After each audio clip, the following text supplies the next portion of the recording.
Around 15 to 20 minutes mula sa Piraeus ay bumiyahe nga kami papunta sa City of Athens dito sa Greece.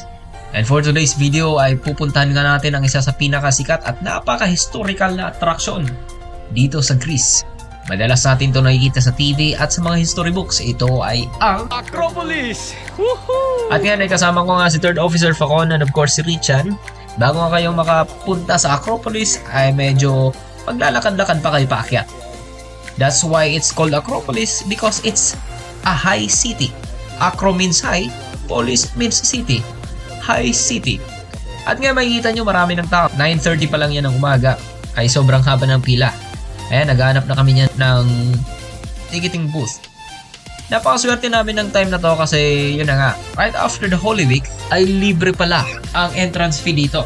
Which costs actually 20 euro. Pero that time, yan, makikita nyo naman ang ticket ko. That's 0. Ayan na guys, kita nyo naman si nakalagay. Libre ngayon, buti na lang. Kaso sobrang haba ng pila pero I guess we can still get there. Abahan lang natin, pasensya natin sa pila. So ayan, napakabangan ng pila guys. Pero good thing kasi marami namang nag-check ng ticket dito. That's why kahit mahabang pila, mabilis pa rin ang usad. So I think mga 5 minutes lang yung pila namin dyan kahit maraming tao. So ayan, napasok na kami. Pakyat na kami guys. Isang minuto lang yun. 9:55 pa.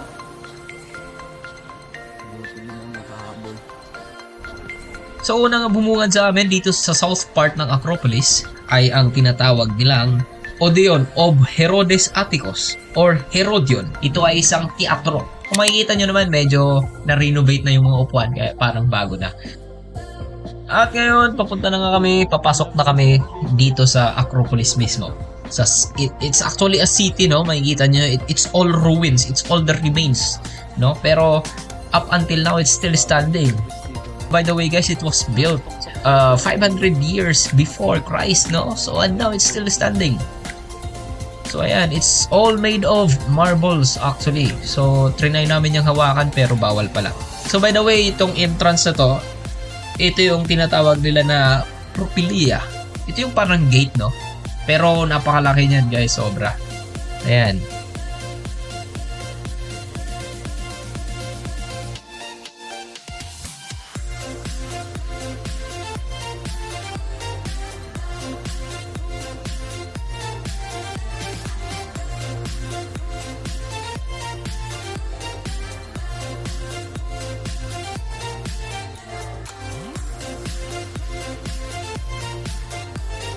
By the way, ayan o, pinicturean ko na. So, syempre, pipicturean natin yung magandang tanawin. Nakikita mo naman, di ba? Nakikita mo naman, di kailangan magsalita pa, nakikita mo na yan. At pagkapasok ay bubungad sa inyo itong tinatawag nating Parthenon. Ito yung napakasikat na ano talaga na building. Ito yung Parthenon ito yung templo na dinedicate nila sa goddess nila or sa patron nila na si Athena. So if we have patrons in our fiesta, they have their own also. Kung mapapansin nyo pala yung Parthenon guys, medyo may mga nakalagay na yan ng mga scaffolding. That is because it's under renovation. Yan, syempre para mas ma-preserve pa ito. Para sa mga tourist and of course sa history ng mundo. At dito naman sa left part ay makikita natin yung erection. Yung support sa templo na yan is parang may mga babae na statue, no? Yan yung tinatawag na Caryatids or Maidens of Caryae. Yan. Yan yung tinatawag natin na erection. Ayan, sobrang init na nga. Mas uminit pa kasi lumapit na yung araw. Just kidding. By the way, napakaganda nga talaga dito guys kasi dito pa lang, no? Makikita nyo na talaga yung whole city of Athens. Actually, hindi lang siguro Athens, kundi yung mga neighbor cities din, no? Yan, makikita nyo talaga napakaganda.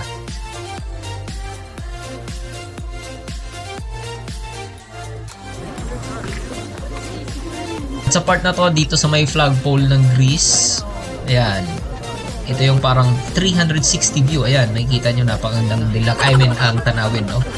Nakikita mo naman, di ba? Nakikita mo naman, di kailangan magsalita pa, nakikita mo na yan. Napakaganda. Grabe. Sobrang ganda guys. Sobrang lawak ng area. Wow.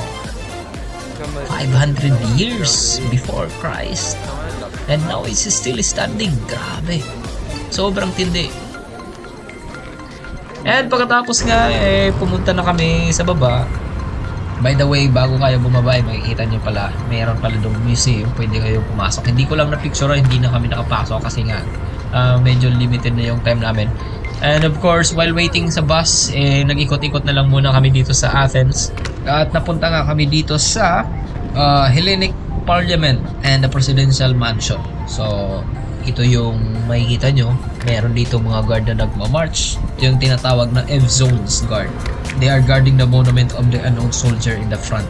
So, it's very special talaga sa kanila. Kasi parang dyan yung mga pag-honor nila sa mga soldiers nila dyan.